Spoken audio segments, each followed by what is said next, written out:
তোর নাম তো ক হামিদুল ইসলাম। জোরে ক হামিদুল ইসলাম। কি হামিদুল ইসলাম। জোরে কবি না হামিদুল ইসলাম। আমিনুল ইসলাম। আচ্ছা তোর খরগত সালটা চাইল্টার দুটের নাম কি? হানিফ আলী। হানিফ আলী। এটা কি হয়েছিল তোর? মই আহিছো মোৰ মাহীৰ ঘৰত আহিছিলো। আচ্ছা, মোৰ মাহীৰ ল'ৰা দুটাবিলাক তাৰ এটা ফ্ৰেণ্ড আছে আৰু তাৰ লগত লাইন মাৰে হা। আচ্ছা ছোৱালী তোৰ কি বড়ো ছোৱালী না কি? হা তাই লৈ আহিছিল, তাই পাৰ্কত গৈছিল, পাৰ্কত আহিছিল মোক লৈ গৈছে। মই পাৰ্কত তই দখনা পিন্ধা ছোৱালী এটাৰ লগত ফটো উঠছা হা? নাই, নাই। তোৰ মোবাইলত দখনা পিন্ধা ছোৱালীৰ লগত ফটো পাইছো আৰু তই চিনি পাই তই কৈ আছা যে তই তাৰ ছোৱালীটো লগত নাজনা, তই হিন্দু ছোৱালী না কি ছোৱালী? তাৰ লগত মই লগ কৰিছো, হা তাৰ লগত যাই তই কেনেকুৱা ধাবাত তোৰ ভাই লৈ গৈছে সেইটো লৈ যা আৰু হা? তই এইটোৰ লগত আছা ঘূৰি ইয়াতে, হা।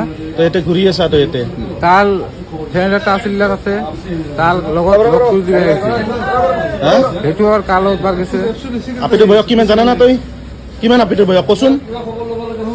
এইটো আপি তই যাৰ লগত ধৰক কৈছা এইটো আপিৰ বয়স 14 বছৰ আৰু যিটো তোৰ ভাইৰ লগত কাবাৰ আছে তাইৰ বয়স 13 বছৰ হা?